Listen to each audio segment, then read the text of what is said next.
Notícias na comunidade, com Leandro Thompson.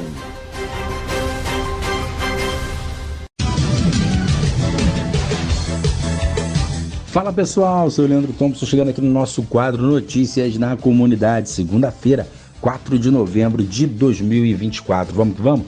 Uma mesma política de segurança pública para todo o país. O governo do Lula enviou uma PEC ao Congresso para criar um sistema único de segurança pública e integrar aí as ações das polícias em todo o país. A Polícia Federal passaria a ter mais responsabilidade no combate a crimes que afetam mais de um estado, como tráfico de drogas, crimes ambientais e facções. Já a Polícia Rodoviária Federal ficaria mais parecida com a tradicional PM dos estados, atuando em ferrovias, hidrovias e fazendo policiamento ali de patrulha. Como funciona hoje? O governo federal é responsável por ações de defesa nacional, enquanto a maior parte das funções de segurança cabe aos governos estaduais com suas polícias civis e militares.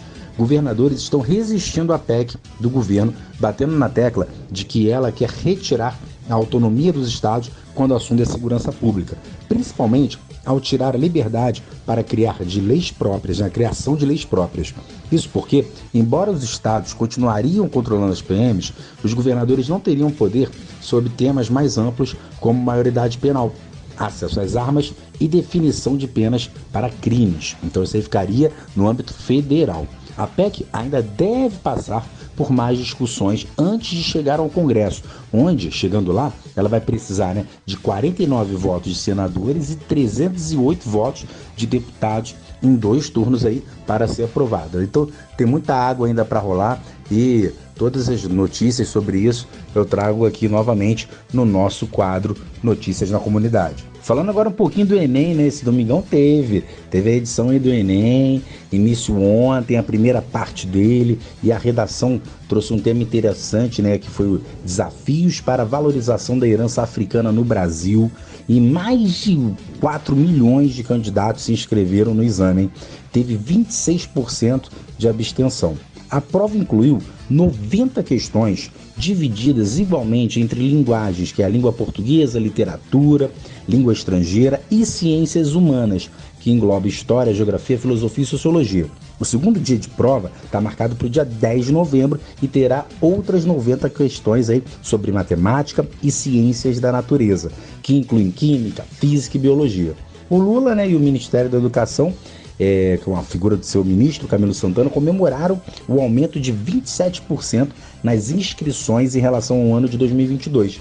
Os dois, Lula e o ministro, consideraram que parte desse número se deve ao programa Pé de Meia do governo federal, que pagará incentivo financeiro de R$200 para cada estudante do 3º ano do ensino médio que se inscreva, no caso, no Enem e que vai participar dos 2 dias do exame. Então, há esse incentivo, vamos dizer assim, aos estudantes de 3º ano de escolas públicas, e para conseguir se inscrever. Porque que acontece? Muitos estudantes, principalmente de baixa renda, não faziam Enem por conta de uma taxa alta, longe às vezes do local de onde mora, o local de prova. Então teve esse incentivo aí e parece que surtiu efeito porque, antes do incentivo, e agora com o incentivo já nesse ano, tivemos aí quase 30% de inscrições a mais no Enem. Então não terminou. Teve agora, nesse domingo que vem, a segunda e última fase aí do Enem. Olha só, falando de clima, hein, pessoal? Nesta semana, o clima no estado do Rio de Janeiro será marcado por variação de nebulosidade, pancadas de chuva isoladas e trovoadas ocasionais em algumas cidades, hein, gente? Então, olha só, a previsão indica temperaturas elevadas ao longo da semana, com possibilidade de chuvas concentradas nos períodos da tarde e noite, e uma alta umidade nas regiões montanhosas. É a nossa área, Na região serrana, e na Baixada Fluminense, o INMET, ele emitiu o alerta amarelo para o perigo potencial para chuvas intensas. Então nós temos aí, esse perigo potencial, esse alerta amarelo para a cidade do Rio de Janeiro, para a cidade de Nova Friburgo, Petrópolis, Teresópolis e também Nova Iguaçu. Agora vamos falar um pouquinho de futebol. O Fluminense, né, empatou esse final de semana, mas não foi isso que chamou a atenção, não. O que chamou a atenção foi uma confusão, né, explícita ali entre o Marcelo e o Mano Menezes, o técnico do Tricolor. E com essa confusão aí, que já não é de agora, já vem de um tempo, né, essas rusgas entre o técnico e o jogador, o Marcelo rescindiu seu contrato com o Fluminense. Então o Marcelo não faz parte mais do Fluminense, mas temos que, né, deixar claro aqui que isso não tem a ver com o Marcelo e o Fluminense, e sim o Marcelo e o Mano Menezes. Marcelo foi campeão aí, né, da Libertadores ano passado pelo Fluminense, e o cara tá marcado na história do clube. Vamos falar agora de Flamengo. O Flamengo venceu por 3-1 o Atlético Mineiro ontem no primeiro jogo da final da Copa do Brasil e já tá, né, com uma mão na taça da Copa do Brasil. Ainda tem um segundo jogo, né, lá na casa dos caras, em Minas Gerais, semana que vem, mas o Flamengo tá aí com uma vantagem bem considerável.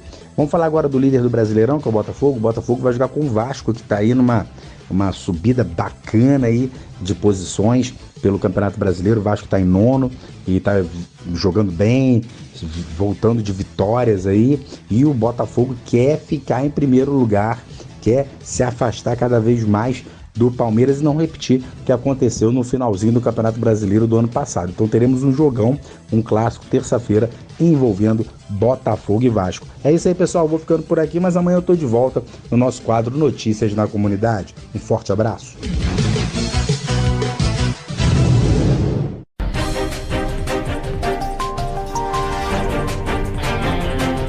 Notícias na Comunidade com Leandro Thompson.